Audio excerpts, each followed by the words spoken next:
Quand faut-il abandonner ou absolument persévérer dans un projet? C'est un vaste sujet et je vous propose cette question à vous poser pour arriver à trouver votre voie et prendre la bonne décision. Mais avant, ce que je vous propose, nous sommes là au 21e défi, c'est de vous abonner à la chaîne YouTube la télé des entrepreneurs pour ne pas rater les 9 prochains défis qui nous restent, puisque nous sommes à 21 défis sur 30, pour vous aider à vous transformer, pour métamorphoser votre business. Alors, et surtout aussi, cliquez sur le petit pouce si vous aimez tous ces défis pour pouvoir indiquer aux autres internautes que ces défis valent le détour. Alors donc, voici donc cette bonne question à vous poser pour pouvoir faire vos choix. La première en fait, c'est de faire le point sur votre situation actuelle. Assez basique, quels étaient vos objectifs, quels étaient vos résultats visés et aujourd'hui où en êtes-vous? Alors tout simplement parce que il se peut que vous ayez tenté beaucoup de choses, un certain nombre de stratégies, un certain nombre d'actions si vous démarrez un projet et que en faisant le point par rapport à vos objectifs visés, vous vous rendiez compte qu'il y a des actions qui réussissent plus que d'autres et que peut-être ce qui peut être intéressant, c'est de les amplifier, de simplifier en fait votre stratégie et d'amplifier ce qui fonctionne. Donc ça, c'est une stratégie à creuser pour voir si ce n'est pas par là que vous pourriez trouver à peut-être persévérer, mais autrement et pas forcément abandonner parce que vous vous dispersez dans un certain nombre de stratégies, d'actions. Deuxième question à vous poser, c'est est-ce que votre business est véritablement soutenu par les comportements et les habitudes qui vont vous permettre vraiment d'être constant, d'être persévérant? Ou est-ce que, comme je le disais tout à l'heure, vous tentez pas mal d'actions, vous éparpillez peut-être? C'est assez fréquent dans le lancement d'un projet parce qu'on tente un certain nombre de choses et du coup, on n'est pas forcément les comportements constants et les habitudes qui viennent soutenir tout ça. Donc des habitudes pour faire le point, des bilans. Je vous ai parlé en fait de 2 habitudes pour atteindre vos objectifs dans le défi numéro 14. Voilà, ça c'est un exemple. La troisième question à vous poser, c'est de savoir éventuellement si... on dit souvent que en fait, les personnes qui sont gagnants, qui réussissent, n'abandonnent jamais. Alors, franchement, je fais partie de ces personnes qui pensent que c'est vraiment une croyance, une fausse croyance, parce qu'il peut y avoir des abandons tout à fait positifs et constructifs. Donc l'idée en fait, c'est si vraiment ça veut pas, hein, c'est compliqué, je vais vous donner un exemple tout à l'heure, alors peut-être ça peut être intéressant de capitaliser, de voir ce que vous avez pu, ce que vous avez pu faire, comment vous avez pu progresser, quels sont les résultats ou les enrichissements que vous avez pu avoir en termes de formation, d'apprentissage, de réseau, de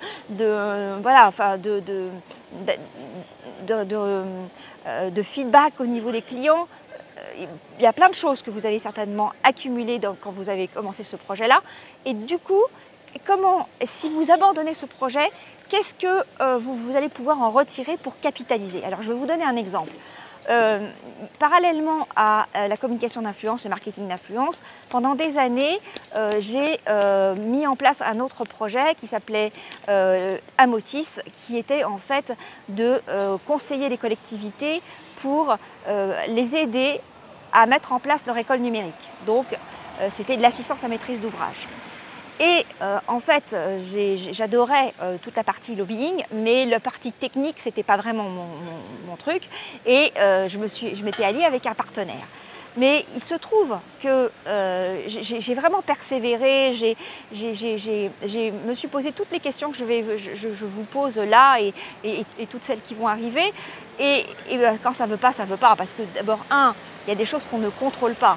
Les budgets des collectivités sont vraiment ont baissé de façon considérable, donc j'aimais ce que je faisais, mais bon, malgré tout, je ne fais pas de la philanthropie. Et puis, je me dispersais, puisque j'avais aussi toujours eu l'activité de communication d'influence et de marketing d'influence. Donc ça, c'était une réalité par rapport à ce que je vous ai dit avant. Et puis aussi, il se trouve que l'éducation nationale prenait de plus en plus d'ampleur dans ce secteur-là, même sur des points qui n'étaient pas forcément de son ressort, comme justement la rédaction de cahier des charges, qui est normalement la fonction d'un assistant à maîtrise d'ouvrage. Il le faisait et donc de plus en plus dans les villes, on n'était pas les bienvenus. Donc à un moment donné, je me suis dit bon allez stop, j'arrête. Mais j'ai capitalisé. Et franchement, en fait, tout ce que j'ai pu capitaliser par rapport à ma formation en web marketing, par rapport au réseau relationnel, par rapport au feedback des clients qui m'ont permis de savoir où est-ce que j'étais la meilleure pour pouvoir avancer, je me suis rendu compte que en fait, j'avais surtout pas perdu mon temps et que au contraire, j'avais progressé, mais dans une autre façon que je ne le pensais. Donc, un abandon n'est pas forcément un échec. Ça peut être à partir du moment où on capitalise et que c'est la prochaine question et que vous vous disiez voilà en fait en réalité c'est quoi ma vision à long terme, c'est quoi ma motivation intrinsèque. À partir du moment où vous revenez sur cet alignement là, vous n'abandonnez pas. Est-ce que c'est finalement peut-être juste un projet dans votre aventure ou est-ce que c'est vraiment le projet qui supporte toute votre âme, où vous y mettez toute votre âme, tout votre cœur et encore, c'est pas forcément la meilleure façon. Donc je suis allée de l'abandon constructif à la quatrième question qui est quelle est votre vision et votre motivation intrinsèque. La cinquième question, c'est de vous dire finalement, est-ce que je ne pourrais pas juste changer d'approche, de stratégie? Est-ce que finalement, ce ne serait pas, je refais le point et puis finalement, je vais encore capitaliser, mais autrement. Donc voilà, ça c'est la cinquième question. La sixième question, elle est plus de vous dire finalement, les gens qui ont réussi dans votre domaine, dans votre métier, dans votre secteur, est-ce que vous ne pourriez pas aller les voir, ceux qui ont un peu de l'avance, même s'ils sont des concurrents, mais parce que vous vous remettez en question, ou des partenaires, ou de refaire une petite étude de marché et de vous demander finalement quel chemin ont pu faire ceux qui ont réussi, parce qu'ils ont juste de l'avance par rapport à vous, tout simplement. Et parce que ce n'est pas parce que... Alors donc c'est la sixième. La sixième question, c'est est-ce que finalement, est-ce que c'est parce que c'est dur, parce qu'il y a des obstacles, ou est-ce que vous pourriez aller plus loin? Alors pourquoi je vous dis ça? Parce qu'en fait, on le sait que parfois, on n'a pas forcément, même si on pense avoir mis beaucoup d'énergie, beaucoup de temps, beaucoup d'argent dans un projet, mais peut-être que ce n'est pas juste assez. Peut-être qu'il faut prendre une nouvelle approche et s'investir et investir davantage.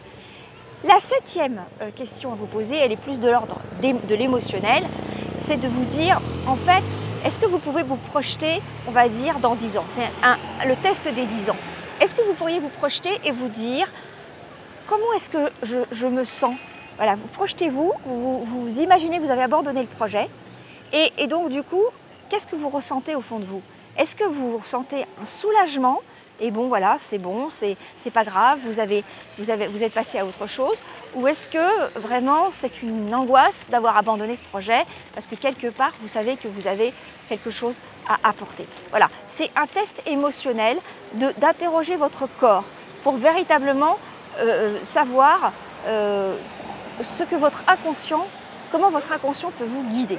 Voilà, donc c'était les 7 questions à vous poser. J'en ai une en bonus, qui est plus de l'ordre du spirituel. Alors que vous croyez en Dieu ou pas, on a quand même, on va dire, à mon sens, des forces de la nature et de l'univers qui nous dépasse. Et parfois, ça peut être intéressant de se reconnecter à soi et de se demander finalement, de demander de l'aide juste à la nature, à la vie, un signe.